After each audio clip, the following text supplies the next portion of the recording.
Mari kita mengakui iman kita, Yesus adalah Kristus, anak Allah yang hidup. Mari kita memberi salam kepada kanan kiri saudara. Mari kita menikmati berkat sorgawi. Saya akan memberi firman Tuhan yang berjudul berkat sorgawi yang ketiga.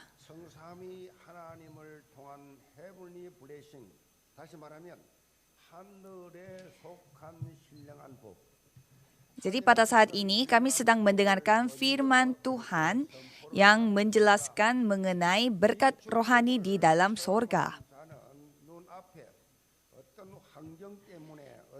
Dan berkat rohani ini dijelaskan dan diceritakan oleh Rasul Paulus. Dan berkat rohani di dalam sorga ini apa? Yaitu berkat yang dapat melampaui segala lingkungan, situasi, masalah, persoalan yang terjadi pada kehidupan kita. Jadi berkat itu, berkat yang tidak terlihat, dan berkat itu melampaui berkat yang terlihat dengan mata. Maka berbeda dengan berkat yang dipikirkan oleh orang-orang yang tidak percaya. Jadi oleh karena itu, surat Paulus menjelaskan kita harus wajib menikmati berkat sorgawi. Karena itu datang dari Allah Tritunggal dan itu akan memberi kita kekuatan supaya kita tidak ditipu oleh kata-kata manusia. Tidak ditipu oleh hal-hal duniawi. Itu yang membedakan level kita level kita antara orang-orang yang tidak percaya. Jadi selama 2 minggu kemarin kita mendengarkan apa itu berkat sorgawi. Berkat sorgawinya dari Allah Bapa dan Allah Anak dan Allah Roh Kudus. Jadi coba kita periksa kembali 2 minggu kemarin kita mendengar tentang berkat sorgawi seperti apa. Kalau berkat sorgawi yang datang dari Bapa Allah, kita telah menerima berkat orang-orang pilihan. Karena kita dipilih sebelum dunia ini dijadikan. Dan berkat yang lagi satu adalah kita menerima berkat anak-anak Tuhan. Karena kita telah dijadikan sebagai anak Tuhan. Kalau melalui Allah Anak, kita menerima berkat sorgawi seperti apa? Melalui Allah Anak, kita telah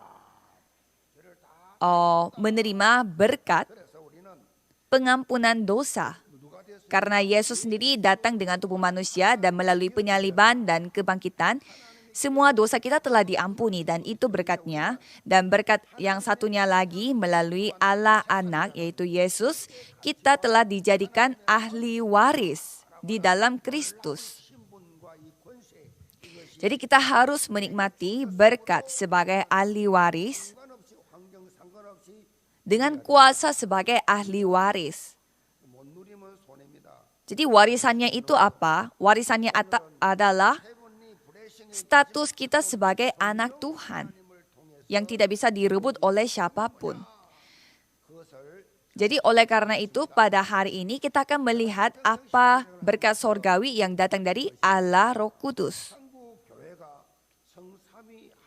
Sepanjang kehidupan beriman saya ada hal yang saya rasakan, yaitu gereja Korea memiliki kesalahpahaman yang lumayan banyak mengenai Allah Roh Kudus. Mengapa?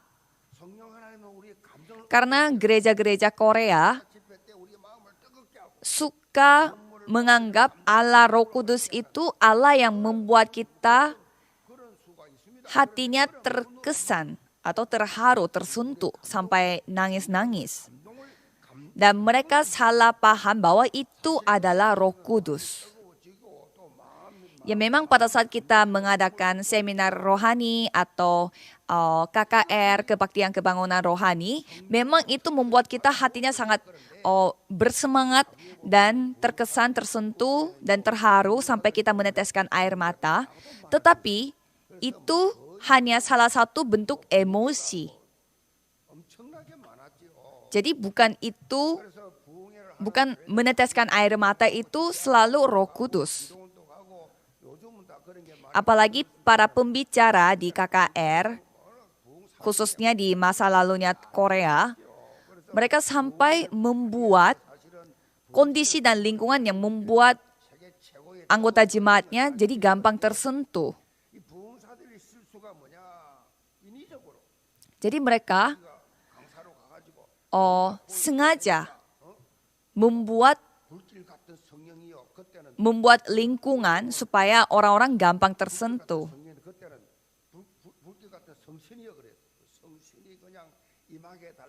Jadi contohnya ada lagu pujian di Korea yang berjudul Waiting for the Fire. Jadi kalau di bahasa Indonesia kan Roh Kudus yang bagai api. Dan katanya lagu pujian Korea ini sering sekali dinyanyikan pada saat KKR. Dan katanya pembicara-pembicara dari KKR pada saat itu mereka suka menggampar mimbar untuk menyanyikan pujian ini dengan nada yang sangat cepat dan sambil menghayati. Sehingga orang-orang pada saat menyanyikan lagu pujian itu menjadi sangat tersentuh dan gampang tersentuh dan gampang meneteskan air mata.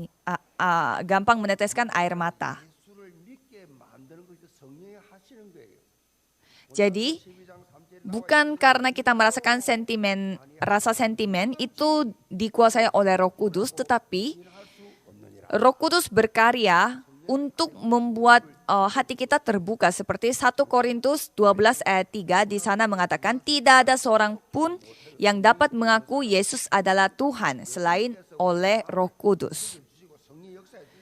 Jadi Roh Kudus yang menggerakkan hati kita itu jadinya apa? Bukannya meneteskan air mata, tetapi membuat kita mengakui Yesus adalah Tuhan.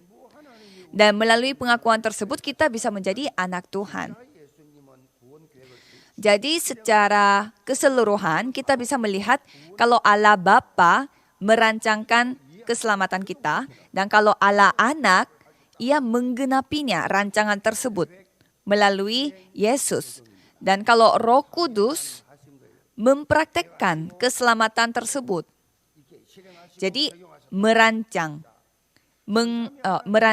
menggenapi dan mempraktek.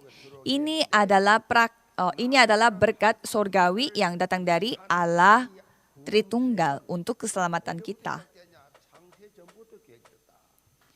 Jadi keselamatan untuk diri kita itu sebenarnya dimulai dari kapan? Sebelum dunia ini dijadikan. Untuk seorang diri kita. Dan anugerah Tuhan Allah melalui kedatangan Yesus dan penyaliban Yesus dan kebangkitan Yesus itu sudah selesai dilakukan 2000 tahun yang lalu. Dan hal yang lebih luar biasa adalah keselamatan kita yang sudah dirancangkan sebelum dunia ini diciptakan telah digenapi oleh 2000 tahun yang lalu melalui Yesus, dan pada hari ini, sekarang ini kita menikmati keselamatan tersebut. Coba saudara bayangkan betapa luar biasanya hal ini. Sehingga saudara pada saat ini mendengarkan firman Tuhan dan beribadah di tempat ini. Jadi ini adalah mujizat atas segala mujizat. Dan Rasul Paulus menjelaskan bagaimana Roh Kudus berkarya dalam kehidupan kita dan berkat surgawi seperti apa kita telah dapatkan melalui Allah Roh Kudus. Jadi saya memberkati saudara sekalian supaya saudara bisa menikmati berkat surgawi 24 jam sehari. Dan juga menikmati jawaban 25 jam. Jadi jawaban 25 jam artinya melebihi 24 jam. Jadi saya memberkati saudara sekalian untuk menikmati jawaban tersebut. Subjudul pertama adalah berkat yang dimeteraikan. Ayat 13 mengatakan, di dalam Dia kamu juga karena kamu telah mendengar firman kebenaran yaitu Injil keselamatanmu, di dalam Dia kamu juga ketika kamu percaya dimeteraikan dengan Roh Kudus yang dijanjikannya itu. Jadi di dalam ayat ini menjelaskan proses keselamatan. Itu sangat sederhana. Jadi pada saat kita memperoleh keselamatan, itu caranya sangat gampang. Kita mendengarkan firman kebenaran, yaitu Injil keselamatan, dan sudah percaya, sudah selesai. Jadi banyak orang mendengarkan tetapi tidak percaya. Jadi keselamatan itu diperoleh bukan dengan cara misteri atau pengalaman gaib atau usaha manusia untuk menaati hukum Taurat atau dan lain-lain. Tetapi kita tinggal percaya saja. Percaya saja dengan firman kebenaran yaitu Injil keselamatan. Tapi bagaimana caranya?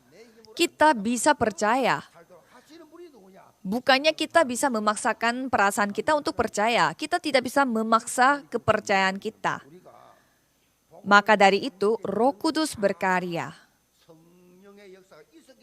Karena ada Roh Kudus, karena Roh Kudus yang berkarya, kita bisa percaya akan firman kebenaran, yaitu Injil keselamatan. Jadi kita bisa percaya karena Roh Kudus yang berkarya, bukannya kita memutuskan untuk percaya. Kalau kita melihat Yohanes 16, ayat 13, itu menjelaskan bagaimana caranya kita bisa percaya. Apa yang dikatakan, tetapi apabila Ia datang, yaitu Roh kebenaran, Ia akan memimpin kamu ke dalam seluruh kebenaran. Jadi berdoalah kepada Tuhan.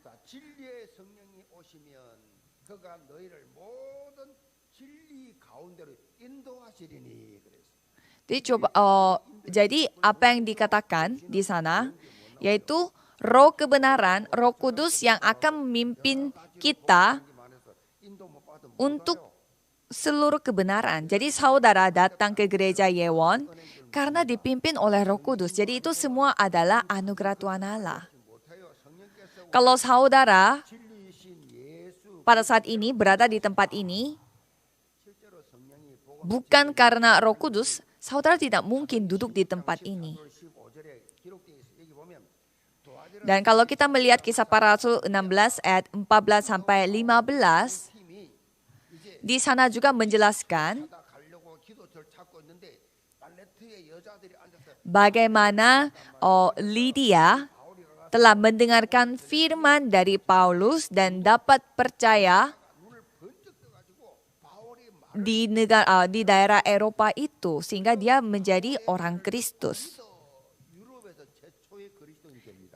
Jadi Lydia adalah orang pertama yang mendengarkan firman Tuhan dan orang pertama yang menjadi orang Kristus di Eropa.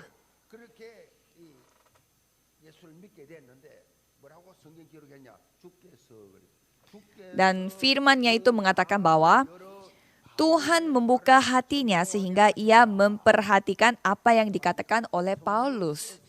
Jadi maksudnya bagaimana? Roh Kudus yang membuka hatinya Lydia, bukannya Lydianya memang orangnya terbuka. Roh Kudus yang membuka hatinya sehingga ia dapat mendengarkan keselamatan dari Paulus. Jadi apa contohnya? Kalau misalkan saudara tidak percaya, ya tidak ada perubahan dalam kehidupan saudara. Tidak ada pergerakan keselamatan dalam kehidupan saudara. Saudara sendiri yang beriman kepada Tuhan Allah. Tidak ada orang yang terima Yesus, tidak ada keselamatan yang terjadi dalam kehidupan saudara. Jadi cobalah saudara berdoa. pada saat saudara melihat teman-teman sekitar, keluarga dan juga orang-orang sekitar tidak percaya kepada Tuhan Allah, saudara harus berdoa untuk mereka. Tuhan, tolong berkatilah saya supaya saya bisa menyampaikan Injil kepada mereka dan melalui kehidupan saya mereka dapat menyaksikan Tuhan Allah itu hidup. Galatia 4 ayat 6 sampai 7, di sana juga Rasul Paulus menjelaskan, dan karena kamu adalah anak, maka Allah telah menyuruh roh anaknya ke dalam hati kita yang berseru, ya Aba, ya Bapa. Jadi kamu bukan lagi hamba, melainkan anak. Jikalau kamu anak, maka kamu juga adalah ahli-ahli waris oleh Allah.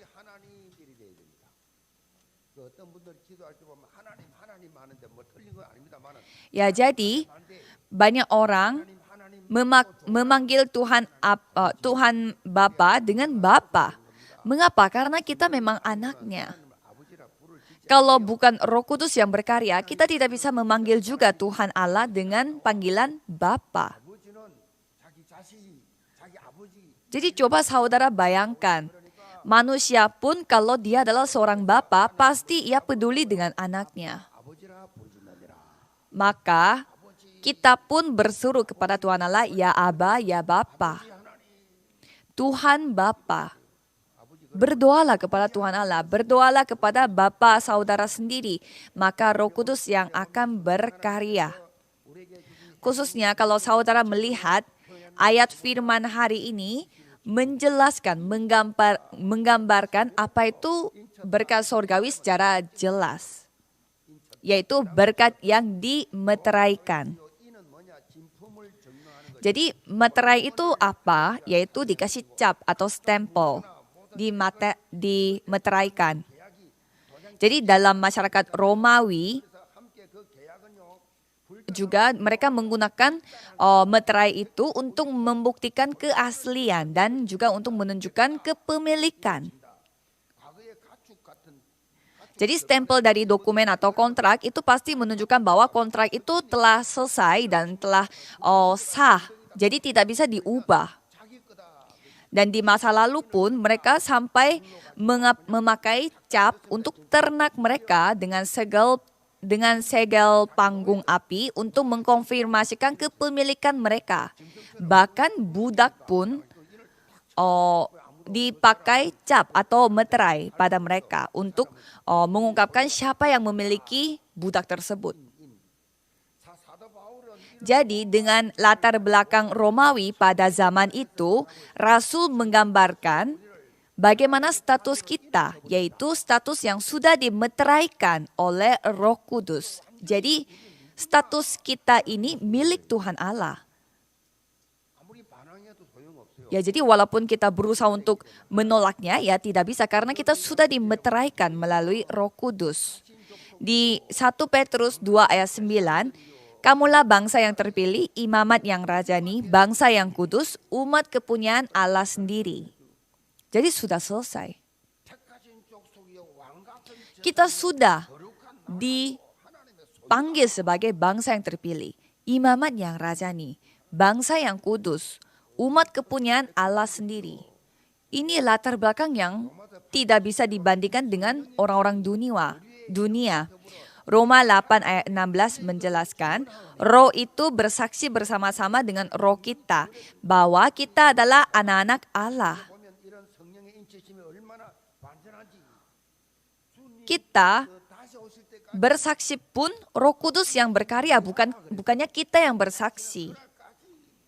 Dan kalau kita melihat Efesus 4 ayat 30 di sana mengatakan bahwa dan janganlah kamu mendukakan Roh Kudus Allah yang telah memeteraikan kamu menjelang hari penyelamatan.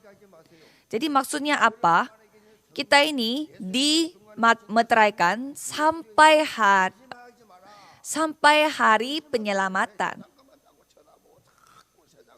Jadi janganlah saudara perhatiannya itu hanya menuju ke dunia. Hanya fokus kepada uang, kesuksesan, dan juga hidup lancar, keberhasilan. Makanya kita bisa khawatir karena kita melihatnya hanya dunia. Tetapi Roh Kudus yang ada di dalam hati kita, dia akan selalu berusaha dan dia akan selalu berkarya supaya kita memindahkan perhatiannya dari dunia kepada Tuhan Allah. Jadi cobalah saudara melihat standar saudara. Level saudara itu di mana? Saudara itu suka sekali mendengar kata-kata manusia. Sehingga ada yang sampai emosi, tidak bisa tidur karena merasa tersinggung dengan kata-kata teman, kata-kata orang. Jadi janganlah saudara terjebak dengan level orang-orang yang tidak percaya. Alkitab mengatakan bahwa walaupun kamu dimusuhi oleh 10.000 orang, 100.000 orang, kamu tidak bisa dikutuk oleh mereka karena aku melindungi engkau. Jadi jangan saudara tertipu. Janganlah saudara fokus kepada hal-hal yang bukan intisarinya. Maka dari itu saudara harus selalu ingat bahwa saudara sudah dimeteraikan, sudah dijamin. Dan itu harus menjadi dasar dari segala kehidupan beriman saudara. Karena saudara tidak ingat akan berkat ini, maka saudara gampang sekali jatuh dalam masalah, gampang sekali jatuh dalam persoalan, pergumulan. Dan maksudnya ditipu dalam masalah itu maksudnya bagaimana? Saudara itu terjebak dalam masalah itu dan melupakan segala berkat yang sudah diberi oleh Tuhan Allah. Aku udah capek. Aku dituduh. Bukan aku yang salah. Itu semua adalah bukti bahwa saudara itu ditipu. Jadi emang kenapa kalau saudara dituduh? Emang kenapa saudara dikata-katain? Emang itu kenapa? Ya kan bisa saja seperti itu. Itu semua karena saudara gengsi. Itu semua karena harga diri saudara. Ya tidak apa-apa. Tetapi banyak sekali orang suka menipu, ditipu dengan kata-kata manusia. Jadi tidak ada damai sejahtera di muka mereka. Mereka tidak bersuka, mereka tidak bersuka cita, tidak ada bahagia, ya karena mereka hanya terjebak dalam hal-hal duniawi. Jadi kalau misalkan orang-orang yang memiliki Injil berkumpul, ya pastilah mereka menikmati berkat sorgawi. Tidak ada yang namanya tidak enak atau merasa tersinggung. Saya tidak dihargai, saya tidak dianggap. Saya tidak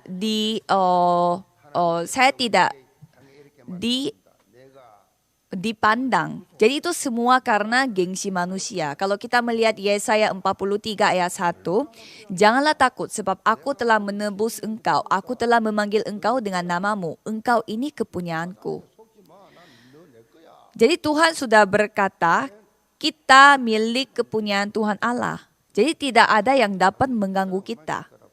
Tidak ada yang dapat mengganggu kita. Jadi saudara, janganlah tertipu oleh hal-hal yang merupakan sampah. Karena kita adalah kepunyaan Tuhan Allah. Siapa yang bisa merebut kepunyaan Tuhan Allah? Tidak bisa, tidak ada. Jadi tidak ada yang dapat mengganggu kita. Tapi kita suka bingung, apakah aku kepemilikan Tuhan Allah atau kepemilikan orang Buddha?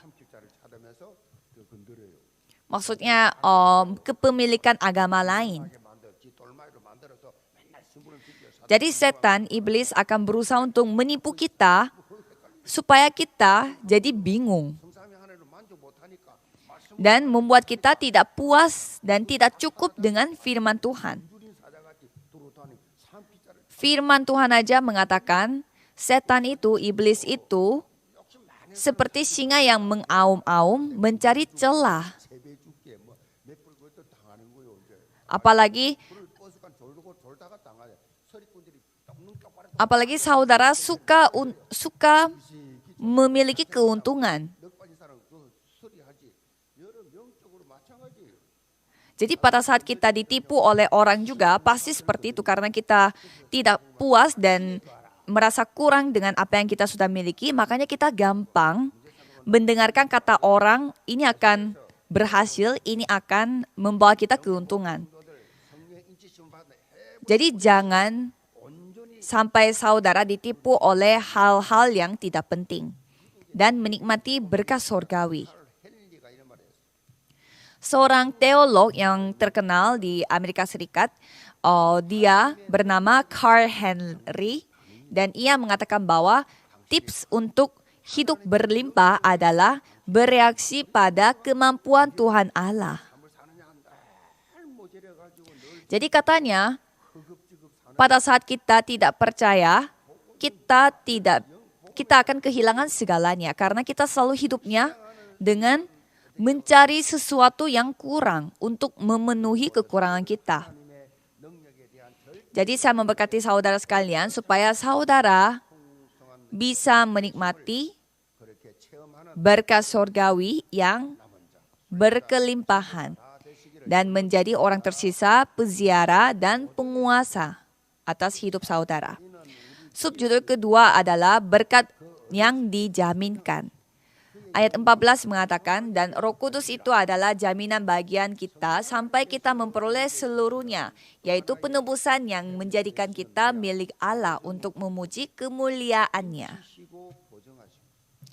Jadi, keselamatan kita dimeteraikan dan sudah dijaminkan juga.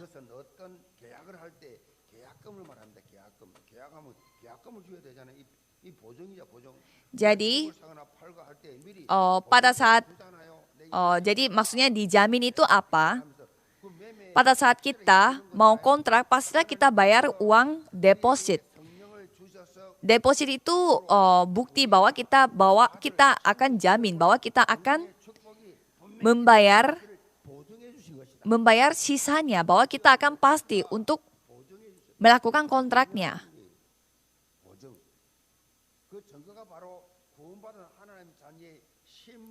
Jadi dengan membayar jaminan, kita diharuskan untuk membayar sisanya.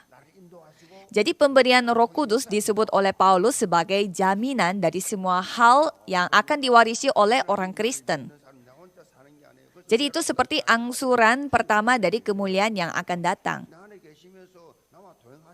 Jadi Roh Kudus ada di dalam diri kita dan jalan bersama dengan kita.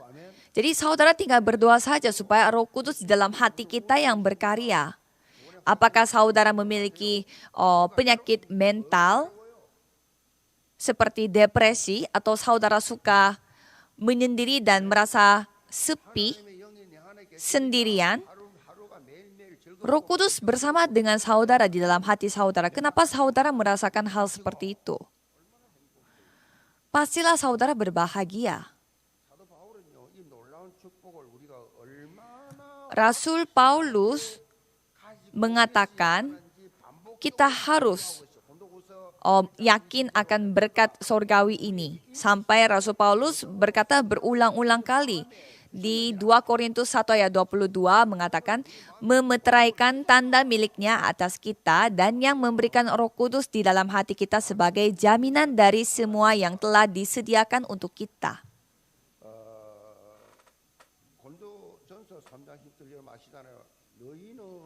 Dan 1 Korintus 3 ayat 16 juga mengatakan, tidak tahukah kamu bahwa kamu adalah bait Allah dan bahwa Roh Allah diam di dalam kamu?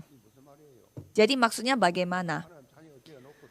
Saudara sudah dijadikan anak Tuhan. Berkat keselamatan pun saudara tidak tahu status saudara siapa. Saudara tidak sadar Roh Kudus ada di dalam saudara.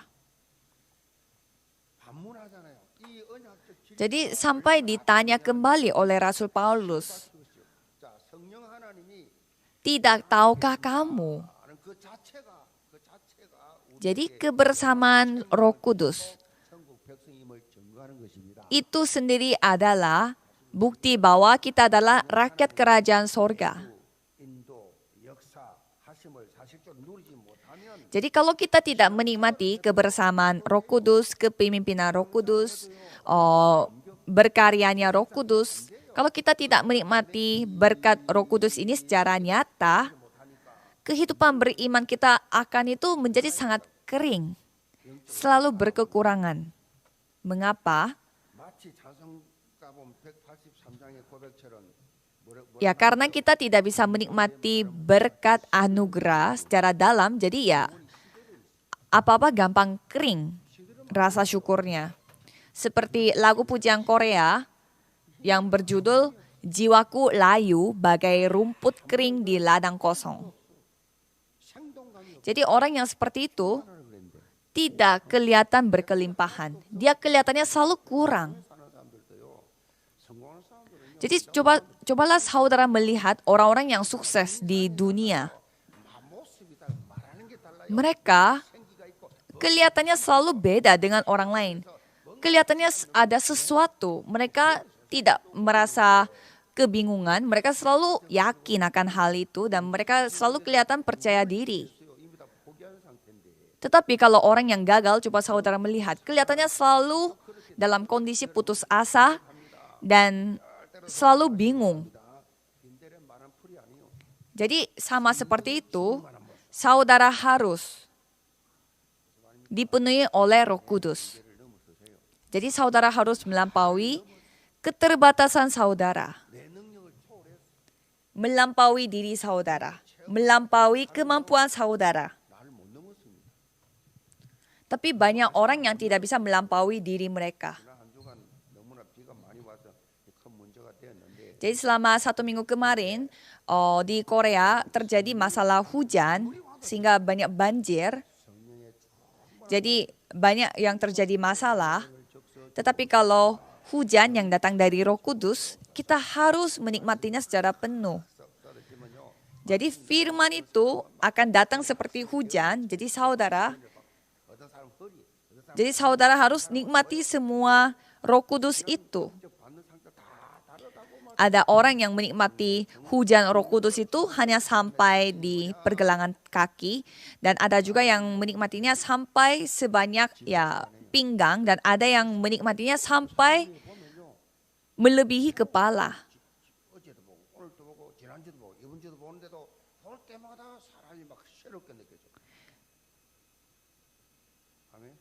Jadi cobalah saudara menikmati berkat itu.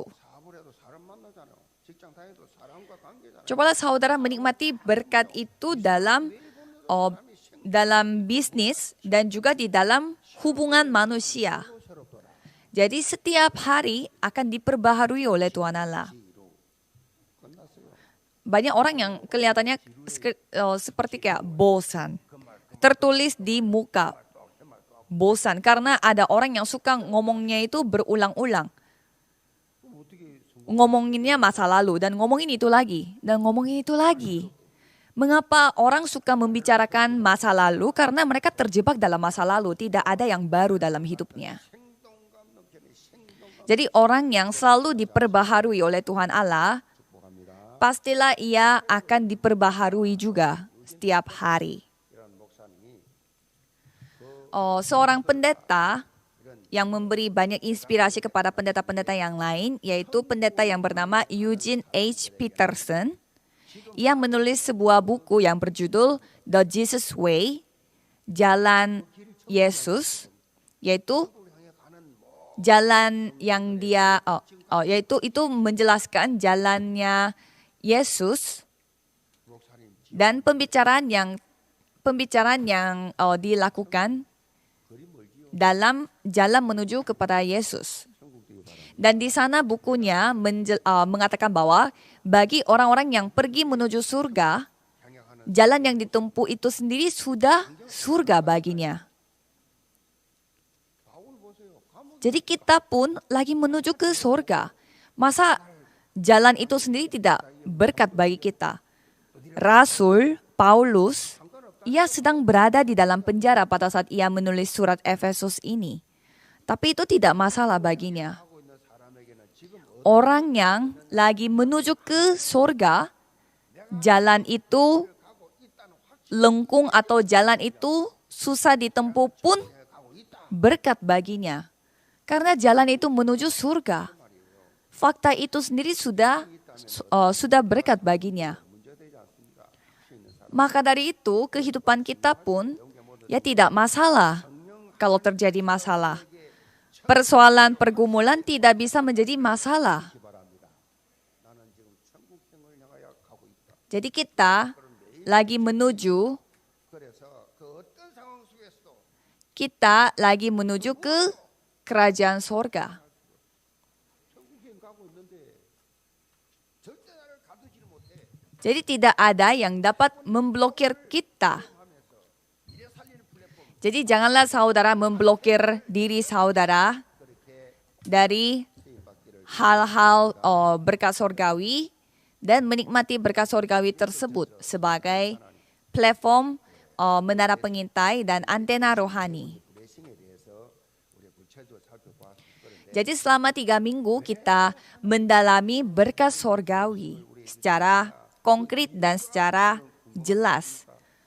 왜 그것을 내게 주셨느냐? Apakah saudara pernah bertanya mengapa kita diberi berkat sorgawi ini?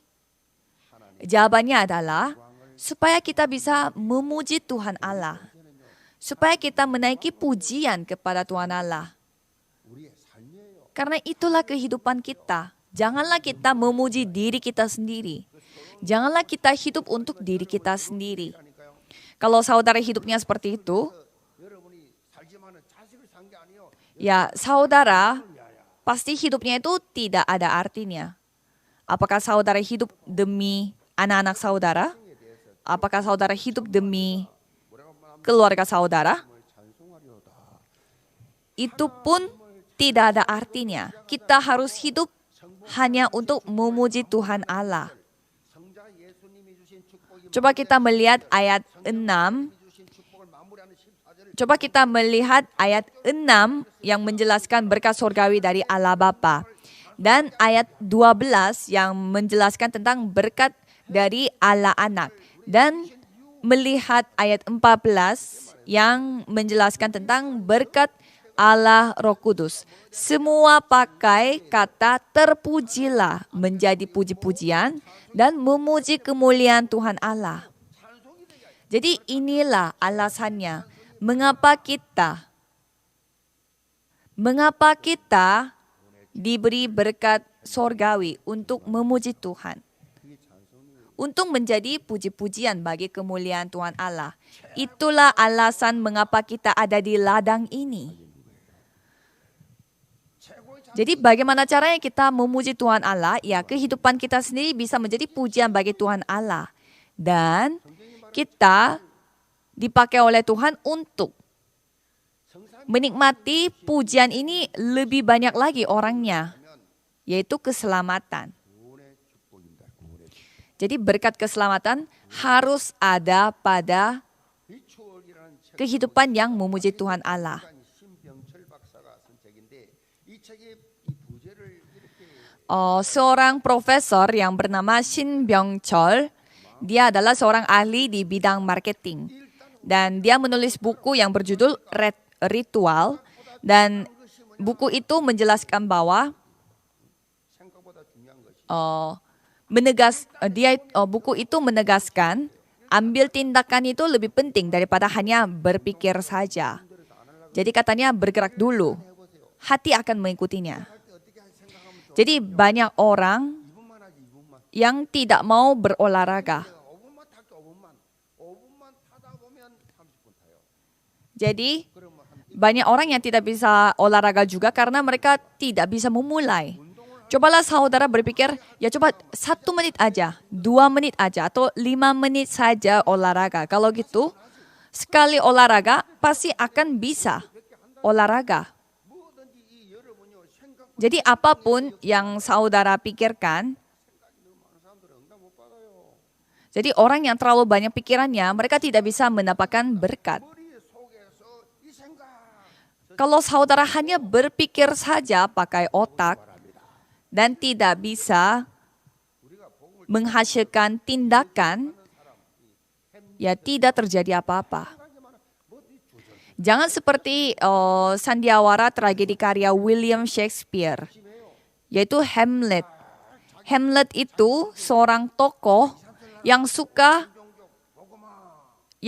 bingung, ambil ini atau ambil itu. 3살 5천 정도 어떻게 하냐고요. ujung-ujungnya dia mendapatkan hasil yang sangat tragedis.